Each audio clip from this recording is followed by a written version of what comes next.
So guys, year 2009 हमारे India के लिए एक बहुत सिग्निफिकेंट ईयर था। INS अरिहंत इंडिया की पहली न्यूक्लियर सबमरीन लॉन्च हुई थी। टोयोटा फॉर्च्यूनर जो इंडिया की सबसे लव्ड और सबसे डिज़ायर्ड बैड एस SUV है, 2009 में लॉन्च हुई थी। बट 2009 में एक और बहुत खास चीज़ हुई थी। मिस्टर रतन टाटा का सपना पूरा हुआ था, और वो सपना क्या था? The Lord nano. अब इसके साथ मिस्टर रतन टाटा का जो सपना था, उसके साथ साथ एक कॉमन मैन इंडिया का सपना लेता है, हर रोज़ लेता है कि मेरे को अपनी एक कार ही चाहिए, एक कार मेरे पास भी होनी चाहिए जैसे सबके पास है। और उस सपने को पूरा करने के लिए मिस्टर रतन टाटा ने ये गाड़ी बनाई, और ऐसे प्राइस पे बनाई जो ना कि इंडिया में बट पूरे वर्ल्ड में उस टाइम पे अनबिलीवेबल था। That was 1 lakh rupees. Mister Ratan Tata ने अपना प्रॉमिस रखा, उन्होंने बोला था 1 लाख रुपए में गाड़ी बनाएंगे, और उन्होंने वो सपना पूरा करके दिखाया। अब ये गाड़ी बहुत सक्सेसफुल हो सकती थी, कुछ गलतियों की वजह से नहीं हो पाई, जाकि मैं कहूँगा कि शायद हमारी वजह से नहीं हो पाई। So guys, I am Akshay and welcome to Moto Maniacs. So guys, 2009 में सबमरीन या फॉर्च्यूनर तो हम लेने से रहे, of course submarine for the obvious reasons, and Toyota Fortuner जो आज की डेट में 50 लाख रुपीज़ की है, सबकी रीच में नहीं है। बट 2009 में ऑलमोस्ट हर कॉमन मैन नैनो का सपना या प्लानिंग ज़रूर कर सकता था। Reason being it was launched at a price of 1 lakh rupees. अब इसकी इंसेप्शन कहाँ से हुई, ये कॉन्सेप्ट आया कहाँ से? कहा जाता है कि मिस्टर रतन टाटा अपनी गाड़ी में जा रहे थे, उस दिन बारिश हो रही थी, एंड एक 4 लोगों की फैमिली स्कूटर पे ट्रैवल कर रही थी रोड्स पे। एंड उस चीज़ को देख के रतन टाटा जी को लगा कि नहीं, my country man deserve better, and इसके लिए मैं कुछ कर सकता हूँ। 2005 में टाटा एस नाम का एक कॉमर्शियल व्हीकल आया था। उसके इंजन को लेके उन्होंने सोचा कि नहीं, इस इंजन को लेके मैं एक कॉमन मैन व्हीकल बनाऊंगा जो सबकी रीच में होगा और सबके लिए सेफ होगा, स्पेशली उन लोगों के लिए जो हमारे कंट्री में बहुत होता है कि पूरी फैमिली स्कूटर पे ट्रैवल करती है। तो ये सपने को माइंड में रखते हुए उन्होंने बनाई टाटा नैनो। सो गाइज, बहुत लोग सोचेंगे कि ये गाड़ी 1 लाख रुपए में कैसे लॉन्च हो गई, तो इसके अंदर बहुत कॉम्प्रोमाइज़ेस किए होंगे। अगर मैं बात करूं गाड़ी के लिए, तो आप इसकी बिल्ड क्वालिटी देखिए। सबसे पहले हो सकता है आपके माइंड में ये हो कि बिल्ड क्वालिटी अच्छी नहीं है। This is all metal. पूरी जो शीट है सारी मेटल की दी गई है कि कॉम्प्रोमाइज़ नहीं होनी चाहिए सेफ्टी। देन दूसरी चीज़ आप सोच रहे होंगे शायद इसमें स्पेस भी नहीं है। सो गाइज, आई एम 6'4".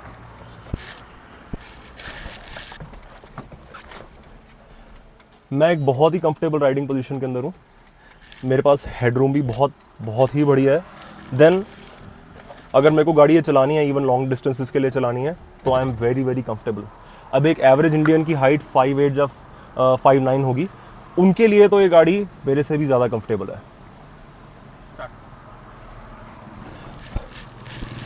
उतरना चढ़ना अगेन गाड़ी के अंदर बहुत ही ईजी है।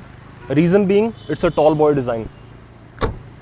देन अगर हम इस गाड़ी के जीनियस के ऊपर आते हैं कि कहाँ ये डिज़ाइन टीम ने कमाल किया है, वो है इस गाड़ी की शेप। अब इस आप गाड़ी की शेप देखेंगे, ग्लास एरिया बहुत ही ज़्यादा दिया गया है। ये पूरा यहाँ पे ग्लास है, आगे ग्लास एरिया बहुत ज़्यादा है गाड़ी के अंदर। उससे क्या होगा, गाड़ी अंदर से बहुत स्पेशियस लगती है, जो वो ऑलरेडी है, बट इसके अंदर बैठे हुए अपीयरेंस बिल्कुल भी क्रैम्प नहीं आती, बहुत स्पेशियस फील आती है। देन गाड़ी का ग्राउंड क्लियरेंस अगर आप देखेंगे तो 180 mm का ग्राउंड क्लियरेंस दिया गया है, which is more than enough for what we need in everyday India. Even हमारे पॉट होल्स के लिए, या इवन हम थोड़ा बहुत गाड़ी को ऑफ रोड भी लेके जाते हैं, this is more than enough. एक चीज़ और जो टाटा ने बहुत ही बेहतरीन इसके अंदर किया था, जो और किसी गाड़ी के अंदर नहीं आता जो इंडिया में बनी है, वो है इसका रेयर इंजन डिज़ाइन। अब उसका फ़ायदा क्या है? सबसे पहले तो this is space saving, space बच जाता है इसके अंदर। It's a 2 cylinder engine that is making a power of 37 horse power. अगर आपको ये कम लग रहा है, बट आप ये चीज़ कंसिडर करिए that this is a very light car, तो power to weight ratio is again very good. एक चीज़ जो कंप्लीटली यूनिक है इस प्राइस रेंज के अंदर, आपको इसमें रेयर व्हील ड्राइव मिलता है। जो नॉर्मली आपको स्पोर्ट्स कार्स में देखने को मिला होगा। एंड इसके अंदर फ़ायदा ये हो रहा था कि गाड़ी के डायनामिक्स बहुत ही बढ़िया हैं compare to a front wheel drive car. So guys, अब आप ये सोच रहे होंगे कि इतने छोटे से फुटप्रिंट के अंदर इतना स्पेस कैसे है। अब इस चीज़ का सीक्रेट इसके डिज़ाइन में है। अगर आप इस गाड़ी को ध्यान से देखें, जो दोनों फ्रंट एंड रियर टायर्स हैं वो एंड टू एंड लगाए गए हैं। What that does gives you a lot of space in between.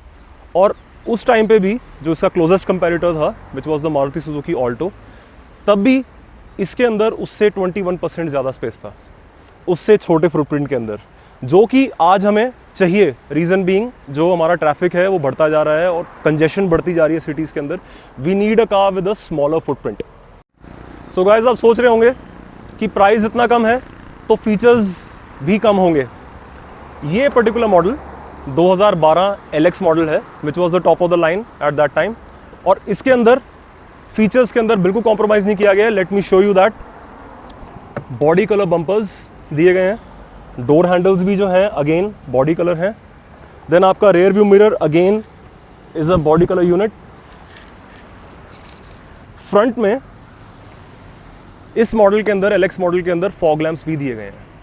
So you can see कि कीमत कम होने के बावजूद भी फीचर्स में कॉम्प्रोमाइज़ उस टाइम पे इस गाड़ी में नहीं किया गया था।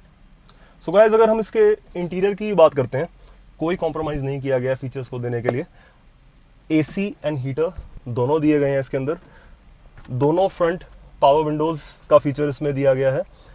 इस पर्टिकुलर कार के अंदर ओनर ने जो म्यूजिक सिस्टम है चेंज किया हुआ है, बट फैक्ट्री से भी इसके अंदर fitted music system with Bluetooth और फ्रंट 2 स्पीकर्स के साथ आता था। सो गाइस, जैसे कि आपने अभी अक्षय से सुना, गाड़ी में खूबियाँ बहुत थी, और जिस प्राइस पे रतन टाटा जी ने प्रॉमिस किया था, यानी कि 1 लाख रुपए, वो 2009 में उन्होंने लॉन्च करके दिखा भी दिया। पर फिर क्यों गाड़ी ये फेल हो गई? क्यों नहीं वो डिलीवर कर पाई जो उनका सपना था? जो कंपनी का सपना था वो था करीब 3 लाख यूनिट साल का, पर पूरी लाइफ टाइम में ये गाड़ी 3 लाख तक भी नहीं पहुंच पाई। और 2018 में सिर्फ 1 यूनिट पूरे साल में बिका, और उस चक्कर में उनको ये प्लांट या ये सपना ये बंद करना पड़ा। ऐसा क्या रीज़न थे, ऐसे क्या कारण थे कि उन्होंने ये गाड़ी को बंद कर दिया? पहली थी गलत मार्केटिंग। टाटाज़ ने हमेशा मार्केटिंग का पैसा अच्छा खर्चा है, बट पता नहीं क्या ऐसा किया कि उन्होंने क्या शब्द गलत चुने। जैसे कि उन्होंने वर्ड चूज़ किया cheapest car in the world, जिसको हम इंडियंस ने एक्चुअल में दिल पे ले लिया। उससे एक सेकंड रीज़न हुआ लोगों की मेंटालिटी, क्योंकि चीपेस्ट वर्ड हमेशा हमारी डिक्शनरी में अच्छा नहीं रहा। चीपेस्ट यानी सस्ता बेकार, तो लोगों ने मेंटालिटी बना ली कि ये गाड़ी बहुत बेकार होगी। ना कि उन्होंने टेस्ट ड्राइव करी, ना गाड़ी को आके देखा ध्यान से। और जिन लोगों को चाह थी वो गाड़ी लेने की, वो भी इस डर से नहीं ले रहे थे। क्यों? क्योंकि लोग कहेंगे देखो चीपेस्ट गाड़ी में घूम रहा है। तो ये लोगों की मेंटालिटी थी जिसके वजह से उन्होंने गाड़ी को नकारा, या यूँ कहिए कि हम लोगों ने नकारा। और थर्ड रीज़न क्या था? एमिशन नॉर्म्स और सेफ्टी रेटिंग्स, जो कि 2018 में आते आते काफ़ी ज़्यादा हो गई थी, और इसको दोबारा से उस प्राइस में लॉन्च करना जो कि इम्पॉसिबल हो गया था। प्लस सेफ्टी नॉर्म्स और इंजन को प्रॉपरली एमिशन के थ्रू लेके जाने के लिए बहुत हैवी इन्वेस्टमेंट चाहिए थी, और डिमांड थी नहीं। तो उस चक्कर में रतन टाटा जी को या टाटा कंपनी को ये सपना बंद करना पड़ा। और आप और मैं, जो एक गाड़ी उस समय, अगर हम जैसे इंडियंस बहुत लोग गाड़ी लेना चाहते थे, नहीं ले पाए। और अगर आज की बात करूं प्री कोविड टाइम, और अगर कोविड टाइम के बाद की बात करूं, कम से कम 30% इंक्रीज़ हुआ है ऑटोमोबाइल इंडस्ट्री में प्राइजेस का। और अगर आज की बात भी ये गाड़ी होती तो मैं एक दावे के साथ कह सकता था गाड़ी आज भी 3.5 लाख के आसपास होती टॉप मॉडल। क्योंकि अगर आज आप देखेंगे तो ऑल्टो जो लोगों की प्रिय गाड़ी थी वो भी 6 लाख तक की पहुंच गई है। तो क्या कारण था कि गाड़ी फ्लॉप हुई? जैसे कि हमने डिस्कस किया, गलत मार्केटिंग स्ट्रैटेजी थी जो कि उन्होंने बिल्कुल गलत अपनाई, चॉइस ऑफ वर्ड्स गलत रहे, प्लस लोगों का मेंटालिटी जो कि बहुत मेन फैक्टर प्ले कर गया इस गाड़ी को फ्लॉप करने में। तो आप ये कह सकते हैं कि आपने और मैंने या हम लोगों ने इस गाड़ी को फेल करा है। ऐसा सपना जो कि देश में गाड़ी का रिवोल्यूशन ला सकता था, जो सपना देखा गया था लोअर मिडिल क्लास फैमिलीज़ को, ताकि वो लोग 4 लोग गाड़ी में घूमते थे। अब कई लोग मेरे से एग्री नहीं करेंगे, कहेंगे कि गाड़ी सेफ़ नहीं है।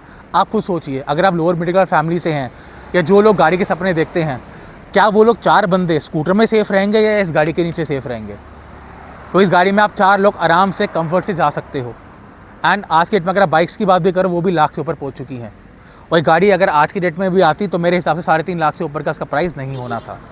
तो आप चाहते हैं कि नैनो को वापस आना, किस अवतार में चाहेंगे? कि अगर टाटा चाहे तो इस नैनो में 2 एयरबैग्स, कुछ एमिशन नॉर्म्स, या इसे कंपटीशन जो MG कॉमेट आया है उससे कंपटीशन में आकर के इसको एक इलेक्ट्रिक कार उस ज़रिए से उसको इंडिया में ला पाए। अगर आप ऐसा चाहते हैं तो कमेंट सेक्शन में ज़रूर बताइए कि आप नैनो को दोबारा देखना चाहेंगे कि नहीं देखना चाहेंगे। अगर मैं अपनी बात करूं, हाँ, मैं नैनो को ज़रूर देखना चाहूँगा कि नैनो हमारे देश में दोबारा आए और दोबारा उन लोगों के सपने पूरे करें जो लोग अपनी गाड़ी के सपने लेने से वंचित रह गए। ठीक है, ये प्रतीक था मोटो मैनिएक से। सब्सक्राइब करें, लाइक करें और शेयर करें अपने दोस्तों के साथ।